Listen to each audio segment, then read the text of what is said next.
The desert had a way of keeping secrets, and on that late autumn evening, it delivered one more into the hands of a woman who had already lost too much. The wind dragged its fingers across the dry grass, whispering over the red earth as Ruth Calder stepped outside her cabin with a lantern raised high.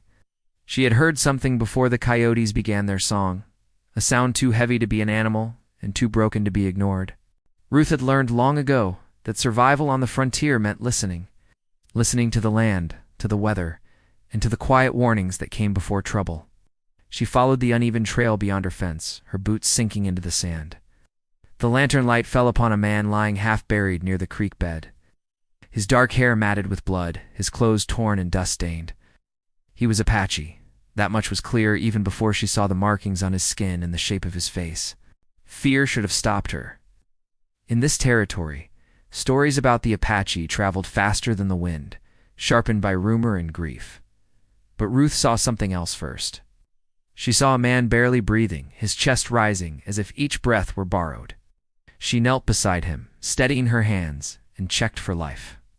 His eyes fluttered open for a moment, empty and confused, then closed again. She did not know his name. She did not know where he came from or who might be looking for him. All she knew was that leaving him there would be a death sentence. Ruth dragged him onto her mule with a strength she did not know she still had, hauling him back toward the cabin she had built with her late father's hands. By the time she reached her door, the lantern was flickering low, and the man was burning with fever. Days passed in a blur of work and worry. Ruth cleaned his wounds, cooled his skin, and spoke to him even when he could not answer. She talked about the land, about the creek that never dried, about the storms that rolled in without warning. She did not expect replies, yet sometimes his fingers twitched, as if the sound of her voice anchored him to the world. When he finally woke, his eyes were sharp but lost. They scanned the room, the wooden beams, the single window, the rifle mounted above the door. His body tensed, ready for danger he could not name. Ruth raised her hands slowly, keeping her voice calm. "You're safe here," she said. He studied her face as though searching for a memory hidden behind her eyes. When he spoke, his voice was rough and low. "Who am I?"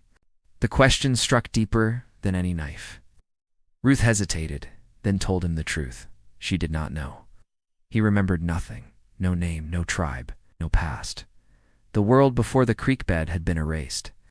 She began calling him Iron Wolf, a name drawn from the strength she saw in him and the way he watched the horizon like a guardian. He accepted it without argument, as though names were less important than breathing and standing and learning how to walk again. As his body healed, Iron Wolf helped around the homestead.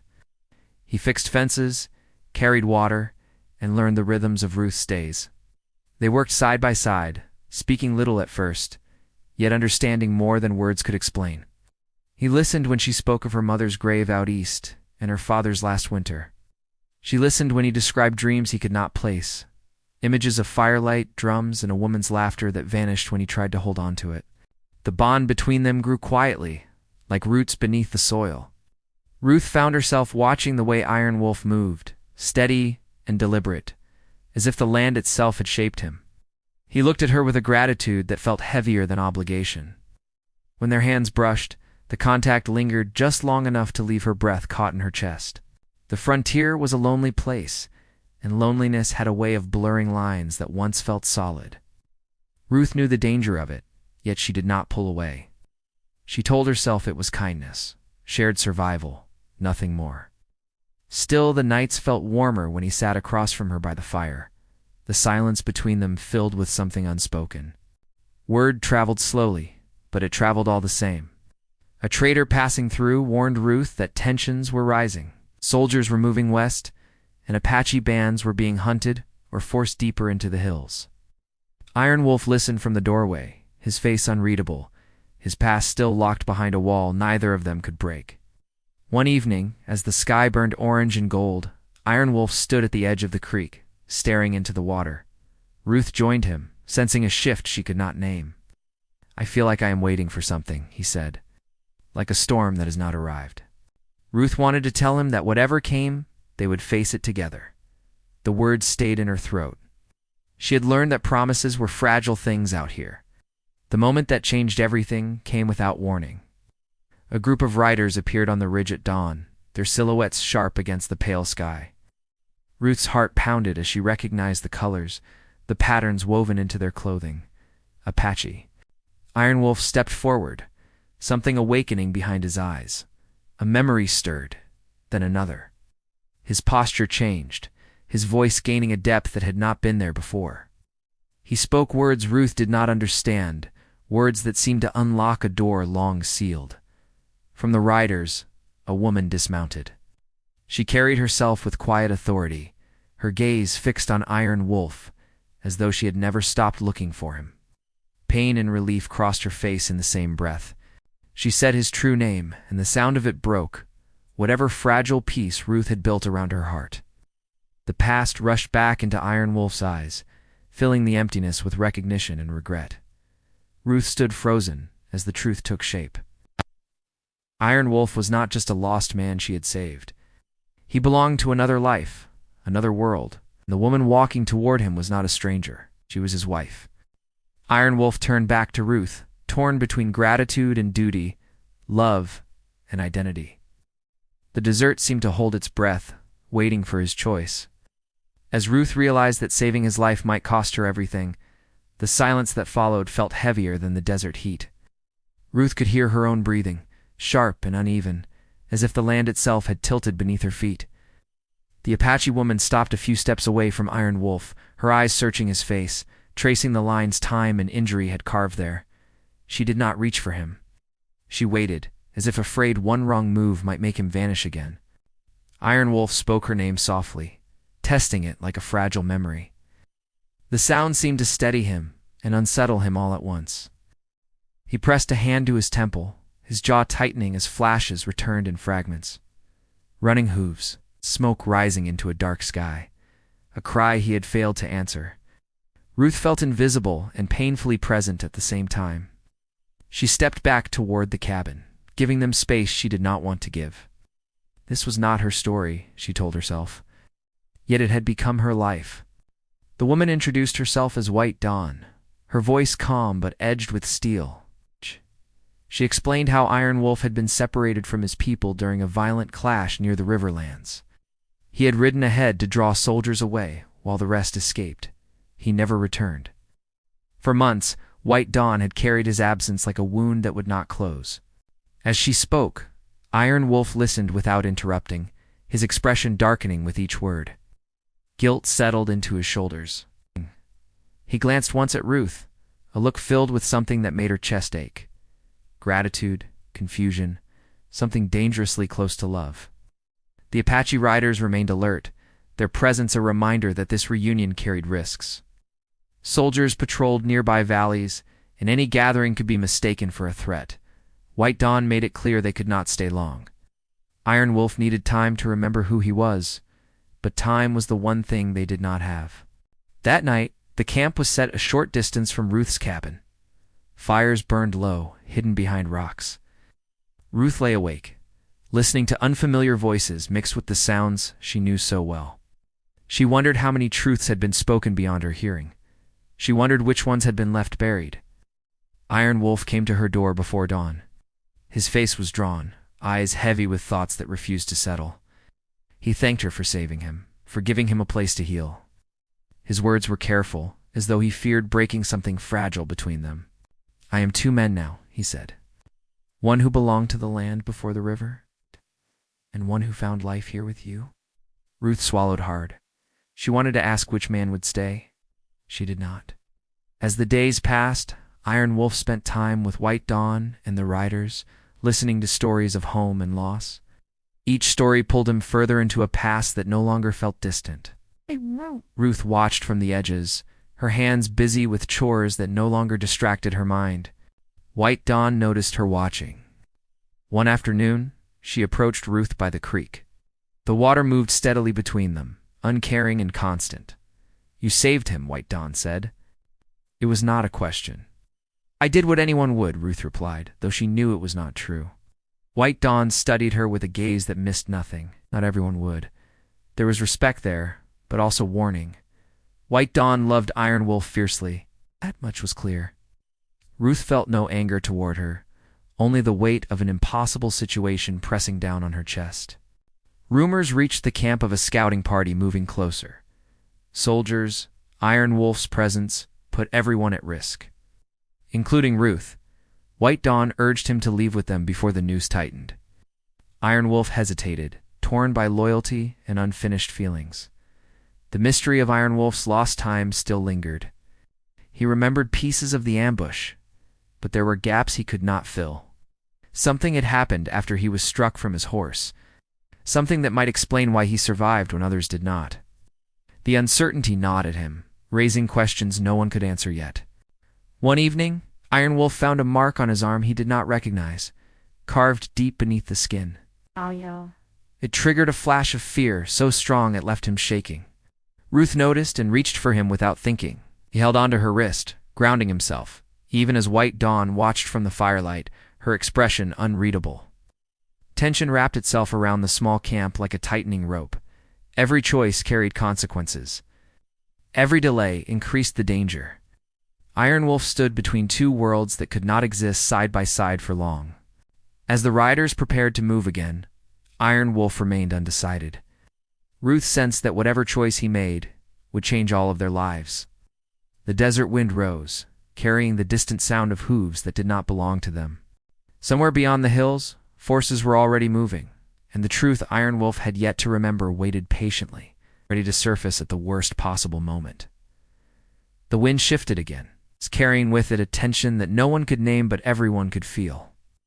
Iron Wolf stood at the edge of the camp, watching the horizon as if it might speak to him. The distant land looked the same as it always had, yet he sensed danger moving beneath its stillness.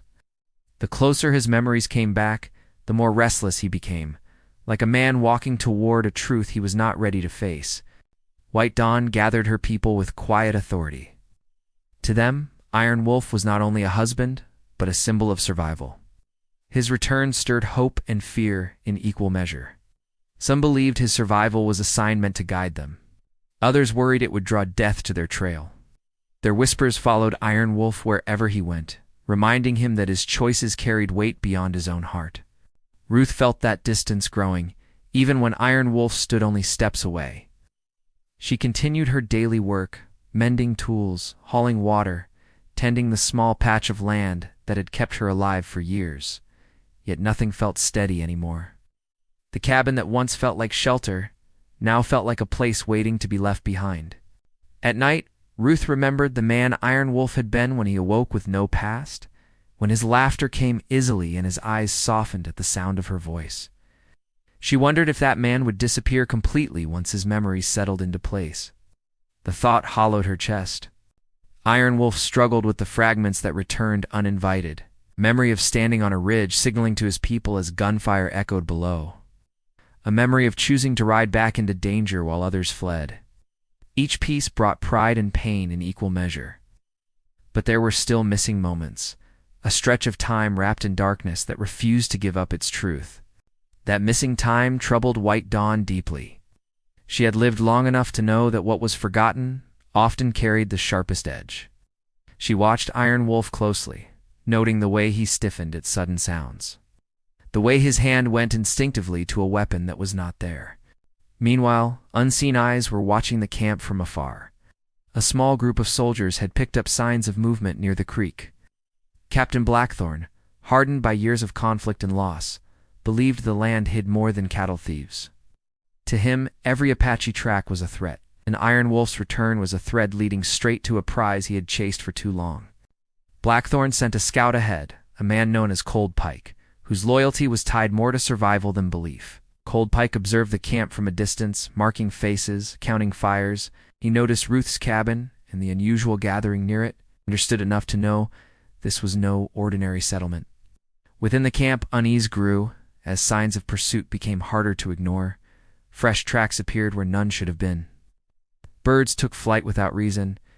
Iron Wolf felt it first, an instinct older than memory, telling him they were no longer alone. White Dawn urged movement, but Iron Wolf hesitated. Leaving meant abandoning Ruth to questions she did not ask but carried in her eyes. Staying meant risking everyone. The conflict pulled him apart, stretching him between duty and desire until sleep became impossible. Ruth sensed his struggle and hated herself for being part of it. She tried to convince herself that love did not give her the right to stand in the way of a life he had lived long before he found her. Yet every time she imagined him leaving, the future looked empty and unbearably quiet. A small subplot unfolded among the Apache riders. Stone Bear, a seasoned warrior, questioned Iron Wolf's judgment. He had seen leaders hesitate before, and he knew hesitation could cost lives. Stone Bear believed Iron Wolf's time away had softened him. He watched Ruth with suspicion, seeing her as an anchor that might pull them all under. On the other side, Sparrowhawk, younger and observant, saw something different. He believed Iron Wolf's time with Ruth had shown him another way to survive in a changing world. Sparrowhawk wondered if alliances could exist where only bloodshed had lived before. His thoughts remained unspoken, but they shaped his loyalty. The tension reached Ruth one afternoon when she found her fence cut clean through. It was a warning, not an accident. Iron Wolf examined the damage and confirmed what they all feared. Soldiers were close. The land was closing in. That night, Iron Wolf and White Dawn spoke alone by the dying fire. Their voices were low, but the weight of their history filled the space between them. White Dawn reminded him of promises made beneath stars far from this place. Iron Wolf listened, torn by the knowledge that those promises were real and binding. Later, Iron Wolf stood outside Ruth's cabin, unable to knock. He realized that no matter what he chose, someone would be left carrying the cost. The mystery of his missing memory lingered like a shadow at the edge of his thoughts, hinting that his survival had not been an accident. Far away, Captain Blackthorn studied the scout's report. A lone cabin. Apache riders. An Apache warrior who had slipped through his grasp once before. Blackthorn smiled thinly, certain that fate had finally tipped in his favor. As clouds gathered over the desert, the sense of an approaching storm grew stronger. Every character stood at the edge of a decision they were not ready to make. The land held its breath, waiting to see which path Iron Wolf would choose, and whether love or loyalty would survive what was coming next. The desert seemed to tighten around them as the days grew heavier with unspoken choices. Iron Wolf no longer slept through the night. When he did rest, his dreams were sharp and restless, filled with images that left his heart racing before dawn. He would wake with his fists clenched, the sense that something terrible and important was just beyond reach. Ruth noticed the change before anyone else. The man who once moved with calm purpose now carried a storm inside him. She saw it in the way his eyes followed every shadow and how his body turned instinctively toward danger. She wanted to ask what he was remembering, but fear held her tongue. Some truths once spoken could never be undone. White Dawn prepared her people quietly. Supplies were packed, trails planned, and signals agreed upon. She believed movement was their only chance, yet she also saw Iron Wolf's hesitation and understood its source. Her strength had always been rooted in honesty, and though it pained her, she knew pretending the bond between Iron Wolf and Ruth did not exist would only weaken them all. Stone Bear confronted Iron Wolf near the edge of the camp, his voice low but firm. He spoke of responsibility, of blood ties, of the cost of delay. Iron Wolf listened without anger. He respected Stone Bear's wisdom, yet his heart pulled him in another direction. Leadership had never felt so heavy. Ruth found herself caught between two worlds that did not belong together. The land she loved was now a danger to those she cared for. She wondered if letting go was the only way to protect them. Each time she thought of Iron Wolf riding away with his people, her chest tightened, but she forced herself to consider it. The presence of the soldiers became impossible to ignore. Distant gunshots echoed across the valleys. Captain Blackthorn was closing in, driven by obsession more than duty. To him, Iron Wolf represented unfinished business, a symbol of resistance that needed to be broken. Cold Pike returned to Blackthorn with more details. He spoke of a woman living alone, of divided loyalties within the Apache group, of hesitation that could be exploited. Blackthorn listened carefully, already shaping a plan. He believed fear could do what force sometimes could not. Iron Wolf felt the pressure mounting from all sides. His missing memory gnawed at him, demanding attention. One afternoon, while checking the perimeter, he stumbled upon a familiar rock formation. The sight struck him like a blow. He remembered collapsing there, the taste of blood, the sound of hooves fading. He remembered choosing to stay behind, not out of bravery alone, but to protect something precious. The memory was incomplete, but it changed him. His survival was not chance. It was part of a larger sacrifice that he had yet to fully understand. That evening, Iron Wolf gathered Ruth and White Dawn near the fire. His voice was steady, but his eyes betrayed the conflict within. He spoke of danger drawing closer and the need to act soon. He did not say goodbye. Not yet. White Dawn watched Ruth closely during the conversation. Later, she approached her alone. There was no bitterness in her words, only truth. She spoke of love shaped by hardship and of bonds tested by fate. She admitted that Iron Wolf's heart was divided, and that division could destroy him if left unresolved. Ruth listened, tears threatening but unshed. She realized that loving Iron Wolf meant wanting him whole, even if that wholeness did not include her. The thought was unbearable, yet it carried a quiet strength she had not known she possessed. As night fell, Sparrowhawk returned from scouting with urgent news. Soldiers were closer than expected. Their path suggested an ambush rather than a patrol. The window to move was shrinking fast. Panic rippled through the camp, quickly replaced by controlled urgency. White Dawn issued orders. Stone Bear positioned guards. Iron Wolf stood still, absorbing the reality of what was coming. His eyes met Ruth's across the firelight, and in that moment, everything unsaid pressed between them. Ruth returned to her cabin to gather what little she owned. Each object carried a memory. Her father's tools, her mother's scarf, the table where Iron Wolf had first eaten after waking from fever. She realized how deeply he had woven himself into her life. Iron Wolf followed her inside. The space felt smaller than ever. He told her the soldiers were near and that she might not be safe if she stayed. Ruth met his gaze without flinching. She told him this land was her home, danger or not. She refused to be a reason for his hesitation. Their conversation was interrupted by the distant sound of boots and voices carried on the wind. The time for words was running out. Iron Wolf stepped outside, his senses sharp. He felt the missing memory stirring again, closer than before. Somewhere in the chaos approaching, the truth waited. He knew that whatever he remembered next would change everything. Captain Blackthorn prepared his men, confident that dawn would bring victory. He believed fear would scatter the Apache and leave Iron Wolf exposed.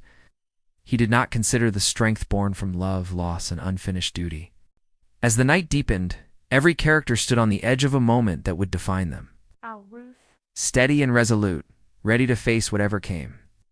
White Dawn, fierce and unwavering, protecting her people. Iron Wolf, caught between past and present, feeling the weight of a future he had yet to choose. The desert held its breath, the calm before a storm that promised revelation and reckoning. The path toward a hopeful ending was forming, but the cost of reaching it remained unknown. And the most intense moments were still waiting just beyond the horizon. The first light of dawn stretched across the desert like a promise, pale and steady, brushing the red earth with gold. Iron Wolf stood at the edge of the camp, feeling the weight of every choice pressing down on him. The soldiers' voices were faint in the distance, and the tension of the night hung thick in the air. For the first time, he understood that survival was not just about fighting, it was about knowing who you were and what you were willing to protect. White Dawn moved beside him, silent but alert. Eyes met his, and in that look they shared the understanding of a bond forged through hardship and loyalty. I'd given him everything. I didn't. And she knew that the man he had become was shaped not only by her love, but by the woman who had saved him. Ruth emerged from her cabin, carrying only what she needed. She stopped a few steps from Iron Wolf, her hands steady, her gaze unwavering. There was no fear in her face now, only resolve. She had accepted that love was not about possession, but about courage, the courage to let someone choose their own path. The first soldiers appeared over the ridge, their boots cutting into the sand, their shadows stretching long. Iron Wolf tensed, ready for confrontation, but he no longer felt alone or helpless. Every step of the past months, the healing, the waiting, the choices, had prepared him for this moment. Stone Bear and Sparrowhawk stood with him, their faces set and determined. Together, they formed a line that was as much about protection as it was about trust. Stone Bear's steady presence reminded Iron Wolf that strength often came from standing together. While Sparrowhawk's sharp instincts guided them through danger, the soldiers stopped a few hundred yards away, scanning the camp. Blackthorn raised his hand, signaling caution, unaware that the men he faced were more than they seemed. Iron Wolf stepped forward. His voice rang out clear across the sand, carrying authority and peace. "Leave now, or face what must be faced," he called. There was no anger, only the weight of a man who had remembered who he was and what he stood for. Blackthorn hesitated. He had pursued Iron Wolf for months, believing him vulnerable. But he had underestimated the quiet power of those who fought not only for survival, but for love, loyalty, and home. Slowly, he signaled his men to retreat. The soldiers melted back into the horizon, leaving only dust and echoes of what might have been. The camp exhaled. Relief rippled through the air, but no one spoke at first. Iron Wolf lowered his gaze, breathing in the scent of sage and dry earth, feeling the presence of Ruth and White Dawn beside him. It was a moment suspended in time, where victory was measured not by battle but by choice, courage, and compassion. White Dawn turned to Iron Wolf. "You remembered," she said softly. Her voice was full of warmth, but there was no claim, no demand, only truth. "You remembered who you are and what matters." Iron Wolf nodded, his eyes meeting Ruth's across the firelight. He had remembered more than just survival. He had remembered love, gratitude, and the life that had blossomed here because of her. "I did," he said, "and I won't forget again." Ruth stepped closer, her hand brushing against his arm. No words were needed. In that touch, everything unspoken, the nights spent healing, the quiet moments shared, the fear and the hope found a home. She had saved him once, but now it was clear that their bond had saved them both.